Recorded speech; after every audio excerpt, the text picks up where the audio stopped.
Good morning बच्चों। देखिए, कल के लास्ट वीडियो में हम लोग आउटसोर्सिंग का अर्थ आउटसोर्सिंग सेवाएं में सेवाएं का अर्थ, सेवा का अर्थ और सेवा की प्रकृति देखे थे। उसके बाद आउटसोर्सिंग की प्रकृति, ठीक है, कल के वीडियो में हम लोग पढ़े थे। आज के वीडियो में हम लोग को पढ़ना है आउटसोर्सिंग सेवाओं की आवश्यकता, ठीक है, नीड ऑफ आउटसोर्सिंग सर्विसेज। देखिए, इसमें क्या एक्सप्लेन कर रहा है। परंपरागत व्यावसायिक परिवेश में उत्पादन छोटे पैमाने पर किया जाता था तथा सारा काम स्वयं व्यवसायी द्वारा संपन्न किया जाता था। जो पहले ट्रेडिशनल जो बिजनेस हुआ करता था उसमें उत्पादन जो है छोटे पैमाने पर होता था, ठीक है। उस समय पॉपुलेशन भी कम था और उस समय उपभोक्ता कम हुआ करते थे। पॉपुलेशन कम है तो ऑलरेडी उपभोक्ता भी, जो उपभोग करने वाले हैं वो भी कम होंगे, कंज्यूमर, ठीक है। तो जो उत्पादक हुआ करता था वो स्वयं जो है अपने व्यवसाय का सारा काम संपन्न करता था। किंतु आज के आधुनिक व्यावसायिक परिवेश में, किंतु आज का जो जनरेशन है, इस जनरेशन में जो बिजनेस जो चल रहा है, ठीक है, वस्तुओं एवं सेवाओं का उत्पादन क्या है, विनिमय या बाजार के लिए किया जाता है। अब देखिए, आज की जनरेशन में जो बिजनेस हो रहा है वो उसमें वस्तु और सेवाओं का जो उत्पादन हो रहा है वो किस बेस पे हो रहा है, तो एक्सचेंज एंड मार्केट बेस पे हो रहा है। अर्थात अन्य लोगों की आवश्यकताओं की संतुष्टि के लिए किया जाता है। अब अन्य लोगों में किनको शामिल किया जाएगा? जो कंज्यूमर होते हैं, जो ग्राहक होते हैं, जो बाजार में उपभोक्ता मौजूद है, उनके सेटिस्फैक्शन के लिए, संतुष्टि के लिए जो है क्या किया जाता है, सारे जो काम किए जा रहे हैं आज की डेट में, ठीक है, जो बिजनेसमैन जो है, ठीक है, या उत्पादनकर्ता जो है, वो ग्राहकों की संतुष्टि के लिए क्या कर रहा है, उनकी जो आवश्यकता है वो संतुष्ट हो अपनी आवश्यकता से। इस हेतु क्या कर रहा है, वो अपने उत्पाद पर विशेष ध्यान दे रहा है। अतः विशिष्टीकरण की आवश्यकता है। अब देखिए, विशेष ध्यान दे रहा है मतलब विशिष्टीकरण की आवश्यकता है। जब वो अपने उत्पाद को क्या करेगा, अपने उत्पादन पर विशिष्टीकरण की आवश्यकता देगा, ठीक है। अर्थात बोल सकते हैं कि प्रक्रिया आधारित विभाजन की, जिससे कि लोगों को अच्छी गुणवत्ता के उत्पाद मिल सकें। अब देखिए क्या है कि जो उपभोक्ता जो है, उपभोग करने वाले, उनको क्या है, अच्छी गुणवत्ता मतलब अच्छी क्वालिटी का क्या है, प्रोडक्ट जो है वो मिल सके। इस प्रकार आउटसोर्सिंग न केवल व्यवसायियों, उत्पादकों एवं विनिर्माताओं के लिए उपयोगी साबित हुआ है, वरन उपभोक्ताओं के लिए जो बेहतर रहन सहन स्तर का लाभ उठा रहे हैं। अब देखिए, आउटसोर्सिंग सेवा जो है वो केवल व्यवसायियों और उत्पादकों के लिए या निर्माताओं जो वस्तु का निर्माण कर रहे हैं, ठीक है, केवल उनके लिए उपयोगी साबित नहीं हुआ है। ये उपभोक्ता जो कस्टमर है, मैं आप जैसे कई लोग हैं जो वस्तु का उपभोग करते हैं, उनके क्या है, जीवन का जो रहन सहन जो है वो बेहतर बना रहा है, ठीक है। इससे कार्य जो है विशेष के लिए विशिष्ट सेवाओं एवं उत्पादों को प्राप्त करने का अधिकार प्रदान किया जाता है, ठीक है। इसने क्या बोल रहा है कि इसने कार्य विशेष के लिए विशिष्ट सेवाओं व उत्पादों को प्राप्त करने का अधिकार भी जो है वो प्रदान किया जा रहा है। जैसे डिलीवरी, मरम्मत, अनुरक्षण, विज्ञापन, प्रचार प्रसार, संचार, लेखांकन, फिटिंग्स, फर्निशिंग आदि की सेवाएं। ये सारी सेवाएं जो है वो किसको मिलता है, तो उपभोक्ता को मिलता है। इससे उपभोक्ता का क्या होता है, रहन सहन जो है वो उसका स्तर जो है बेहतर होता है, ठीक है। तो इससे व्यवसायियों को भी फायदा हो रहा है, ठीक है, उत्पादकों को भी फायदा हो रहा है और साथ में उपभोक्ता जो है, कस्टमर जो है, उनको भी क्या हो रहा है, फायदा हो रहा है।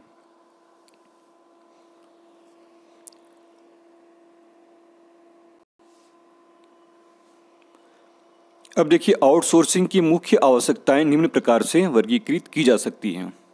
यहाँ दिया हुआ है, देखिए,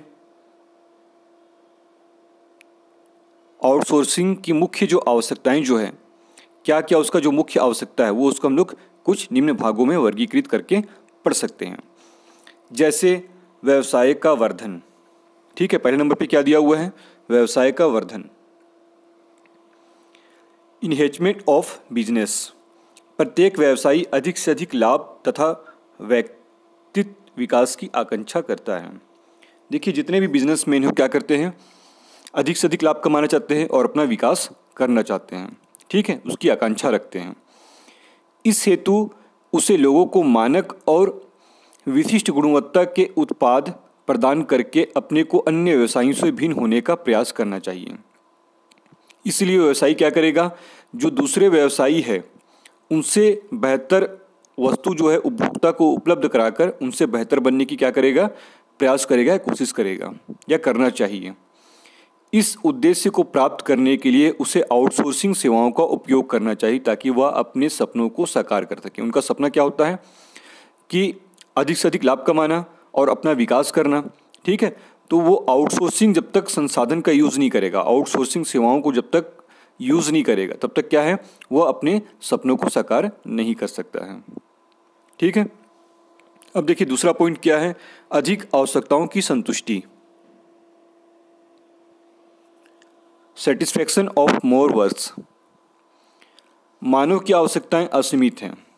अब देखिए मनुष्य की आवश्यकताएं क्या होती है, असीमित होती है, दिन ब दिन क्या होता है, बढ़ते ही जाता है, आवश्यकताओं का कोई अंत नहीं होता है, ठीक है। जनसंख्या में वृद्धि होना भी क्या है, स्वाभाविक है। अतः प्रत्येक उत्पादक एवं निर्माता का यह उत्तरदायित्व है कि वह आउटसोर्सिंग सेवाओं के माध्यम से अधिक उत्पादन करके लोगों की आवश्यकताओं को अधिक सीमा तक संतुष्ट करने का प्रयत्न करें। अब देखिए जो उत्पादक जो होते हैं उनका ये रिस्पॉन्सिबिलिटी होता है कि वो आउटसोर्सिंग सर्विसेज के सहारे से के माध्यम से क्या है, अधिक उत्पादन करेंगे, ठीक है, अधिक प्रोडक्शन करें और लोगों की आवश्यकताओं को अधिक सीमा तक जो है बेहतर क्वालिटी देगा, बेहतर क्वांटिटी में देगा। तो क्या होगा, जो लोग होंगे, जो कंज्यूमर होंगे, उनका क्या होगा, आवश्यकता जो है आवश्यकता से संतुष्ट होंगे, ठीक है, जब वो अच्छे क्वालिटी की वस्तु यूज़ करेंगे तब, ठीक है। और ये पॉसिबल कैसे होगा, जब वो उत्पादक जो है आउटसोर्सिंग सेवाओं का क्या करता है, उपयोग करता है, ठीक है। आउटसोर्सिंग सेवाओं के माध्यम से लोगों को सेटिस्फैक्शन जो है वो पहुंचाने की कोशिश करता है। फिर है तीसरा पॉइंट, बेहतर गुणवत्ता के उत्पाद को प्राप्त करना, obtaining better quality of product. लोगों के रहन सहन का स्तर दिन प्रतिदिन सुधर रहा है। अभी देखिए क्या हो रहा है कि धीरे धीरे जनरेशन जो है बढ़ते जा रहा है, अपडेट होते जा रहा है, तो लोगों का रहन सहन का स्तर भी क्या है, दिन प्रतिदिन सुधर रहा है। लोग क्या है, अच्छे क्वालिटी की वस्तु को उपभोग करना, कंज्यूम करना क्या है, पसंद करते हैं। प्रत्येक व्यक्ति मानक तथा विशिष्ट गुणवत्ता के उत्पादों एवं सेवाओं का उपयोग करना चाहता है। जितने भी व्यक्ति हैं सभी व्यक्ति क्या है, अच्छे गुणवत्ता वाले, अच्छे क्वालिटी वाले क्या है, वस्तुओं एवं सेवाओं का क्या है, उपयोग करना चाहते हैं। इस प्रयोजन हेतु आउटसोर्सिंग सेवाओं का उपयोग करते हैं। अब देखिए इसको प्राप्त करने के लिए क्या है, आउटसोर्सिंग सेवाओं का उपयोग करते हैं। कौन उपयोग कर रहा है, देखिए जो उत्पादक होते हैं, व्यवसायी होते हैं, वो करते हैं ताकि मानक गुणवत्ता की वस्तुओं का उत्पादन हो सके, ताकि क्या है, जो स्टैंडर्ड वस्तुओं प्रोडक्ट जो है वो जो कस्टमर को जो चाहिए वैसा प्रोडक्ट जो है वो उत्पादित करके कस्टमर तक पहुंचा सकें, ठीक है।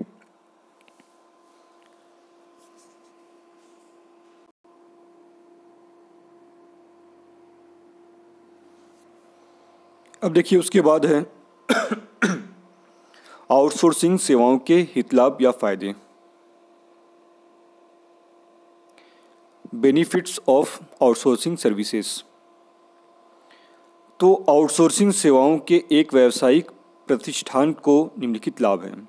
जो व्यावसायिक बिजनेस जो दुकान होती है उनको क्या क्या लाभ होते हैं, देखिए पहले नंबर पे दिया हुआ है, आउटसोर्सिंग की प्रमुख हित लाभ यह है कि आउटसोर्सिंग सेवाओं के रहते एक व्यावसायिक प्रतिष्ठान मतलब शॉप जो दुकान होती है, ठीक है, अपनी प्रमुख क्रियाकलापों पर अधिक ध्यान केंद्रित कर सकता है।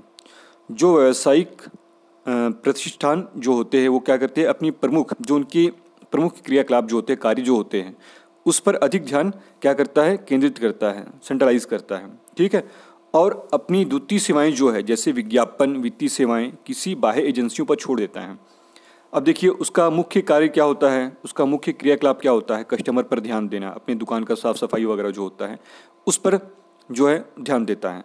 बाकी जैसे विज्ञापन जैसे सेवाएं जो होती है या वित्तीय सेवाएं जो होती हैं, ठीक है, वो किसी बाह्य एजेंसी, कुछ बाह्य एजेंसियां जो है आउटसोर्सिंग का काम करती हैं, ठीक है। तो उन सेवाओं को क्या है, उन बाह्य एजेंसियों पर छोड़ देता है, जिससे जो है वो अपने मुख्य क्रियाकलापों पर ध्यान देता है, ठीक है। अब दूसरा पॉइंट देखिए, एक व्यावसायिक प्रतिष्ठान को ऐसी सेवाओं को निष्पादित करने के लिए अपने यहाँ पृथक विभाग स्थापित करने की अपेक्षा इन सेवाओं को आउटसोर्स करना अधिक मितव्ययी होता है।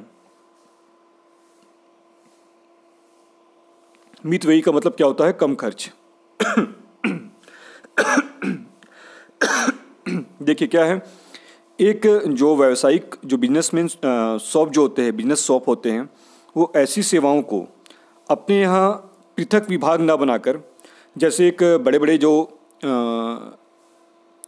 दुकान जो होते हैं या शॉप होते हैं, क्या बोला जाए तो शोरूम जो होते हैं या बड़े उद्योगपति जो होते हैं, वो क्या करते हैं कि अपने यहाँ जो है अलग से ऐसे विभाग जो है स्थापित नहीं करते हैं, ठीक है। अपने यहाँ अलग से कोई भी विभाग ऐसा स्थापित नहीं करता है, ठीक है। उससे क्या होता है, अगर अपने शॉप में क्या है या अपने शोरूम में जो है या अपने उद्योग में, फर्म में अगर ऐसे विभाग अलग से स्थापित करता है तो उससे क्या है, उसका खर्च बढ़ने लगेगा। तो इन सेवाओं को क्या है, वो आउटसोर्स करना मतलब दूसरी एजेंसियों को दे देता है, तो उससे क्या है, उसको जो है कम खर्च पे ही ऐसा सेवा जो है प्राप्त हो जाता है, ठीक है। अब तीसरे पॉइंट में है, तीसरे नंबर पे है, आउटसोर्सिंग सेवाओं को लेने से व्यावसायिक प्रतिष्ठान को विशेषज्ञों की सेवाएं प्राप्त हो जाती है, जिससे बेहतर परिणाम सुनिश्चित होता है। देखिए आउटसोर्सिंग सेवाओं लेने से जो कंपनी जो है आउटसोर्स मतलब बाहरी सेवा जो ले रहा है अपने बिजनेस के लिए, ठीक है, तो उससे क्या होता है, उसके व्यावसायिक प्रतिष्ठान को जो है विशेषज्ञों की सेवाएं प्राप्त होती हैं, ठीक है, सर्विस प्राप्त होती है। जो विशेषज्ञ जो होते हैं उनका क्या है, सर्विस प्राप्त होता है। तो वो बताता है उनके बिजनेस के लिए कि आप अपने बिजनेस की किस तरह से, जैसे विज्ञापन सेवा दे रहा है कोई व्यावसायिक फर्म है, वो अपना जो है विज्ञापन का जो काम है वो किसी आउटसोर्स मतलब दूसरी एजेंसियों को दे रहा है। तो वहाँ क्या हो रहा है, जो विज्ञापन एजेंसियां जो है उसमें कुछ विशेषज्ञ जो है वो बता रहे हैं कि आपको किस तरह से विज्ञापन करना चाहिए, आप अपने बिजनेस को जो है किस तरह से आगे बढ़ा सकते हैं। तो वहाँ क्या हो रहा है, जो व्यावसायिक फर्म जो है उनको विशेषज्ञों क्या है, सलाह प्राप्त हो रहा है, सेवा प्राप्त हो रहा है, जिससे क्या है, बेहतर परिणाम सुनिश्चित हो रहा है, बेहतर रिजल्ट जो है वो क्या हो रहा है, सुनिश्चित हो रहा है, फिक्स हो रहा है, ठीक है। चौथे नंबर पे देखिए, चौथे नंबर पे दिया हुआ है, एक व्यावसायिक प्रतिष्ठान को ऐसी सेवाओं को पाने के लिए प्रतिष्ठान के भीतर ही अधोसंरचना के सृजन की आवश्यकता नहीं होती है। अब देखिए जो व्यावसायिक फर्म जो होते हैं इन सेवाओं को पाने के लिए क्या है, प्रतिष्ठान के भीतर ही, फर्म के भीतर ही जो है अधोसंरचना मतलब निर्माण की क्या है, सृजन की आवश्यकता नहीं होती है। इसीलिए उसे स्थायी निवेश की जो है आवश्यकता भी नहीं पड़ती है। क्या होता है कि वो सर्विस दूसरों को दे रहा है, ठीक है, वो सर्विस क्या है, दूसरों से करवा रहा है, सेवा जो है दूसरे से करवा रहा है, उसको कुछ अमाउंट पे कर रहा है, इसीलिए उसको उस जगह पर जो है स्थायी निवेश की आवश्यकता नहीं पड़ती है। जैसे अगर वो खुद से वो सेवा जैसे विज्ञापन करवा रहा है, ठीक है, या कुछ होम डिलीवरी करवाता है, होलसेलर है, होम क्या है, होम डिलीवरी करवाता है, दुकान में पहुंचाता है सामान, तो ऐसा क्या है, वो दूसरे एजेंसियों को अगर विज्ञापन का या डिलीवरी का सेवा दे रहा है, ठीक है, तो उसको क्या है, इस तरह से स्थायी निवेश की आवश्यकता नहीं पड़ती उस समय, ठीक है। अब देखिए पांचवें नंबर पे, ऐसी सेवाओं के प्रदाताओं को जो उस क्षेत्र में विशेषज्ञ होते हैं से सेवाओं को आउटसोर्स करना व्यावसायिक प्रतिष्ठान के लिए लाभप्रद होता है। अब देखिए ऐसी सर्विस जो है, जो सर्विस के प्रदाता जो हैं, जो सर्विस क्या कर रहे हैं, प्रोवाइड करवा रहे हैं, ठीक है, तो उस क्षेत्र में क्या होते हैं, वो विशेषज्ञ होते हैं, से सेवाओं को आउटसोर्स करना, से उनको क्या है, सेवा लेना जो व्यावसायिक फर्म जो होते हैं उनके लिए क्या होता है, लाभप्रद होता है, क्योंकि ये व्यावसायिक फर्म की सफलता में वृद्धि करते हैं। जैसे कोई भी व्यावसायिक फर्म जो है उनके क्या है, सफलता में वृद्धि कैसे हो रहा है, क्योंकि वो अपने सेवा को आउटसोर्सिंग करवा रहा है, ठीक है, दूसरे के माध्यम से अपनी सेवा, जो विज्ञापन की सेवा है, डिलीवरी की सेवा है या कम्युनिकेशन की सेवा है, ठीक है, ट्रांसपोर्टिंग सेवाएं जो है, ये सारी सेवाएं जो है वो दूसरे से करवा रहा है। लेखांकन की सेवाएं जो है वो दूसरे एजेंसियों से करवा रहा है। तो उससे क्या हो रहा है, व्यावसायिक फर्म जो है सफलता में क्या हो रहा है, वृद्धि हो रहा है, क्योंकि वो एजेंसियाँ क्या है उस क्षेत्र में विशेषज्ञ होती हैं, ठीक है, और जोखिमों की संभावना भी कम होता है। जब कोई भी एजेंसी जो है उस फील्ड में विशेषज्ञ होगा तो क्या उससे अच्छे ढंग से करेगा, तो वहाँ पर क्या है, जोखिम भी कम होगा, ठीक है। तो केवल 5 ही पॉइंट देखेंगे, काफ़ी है।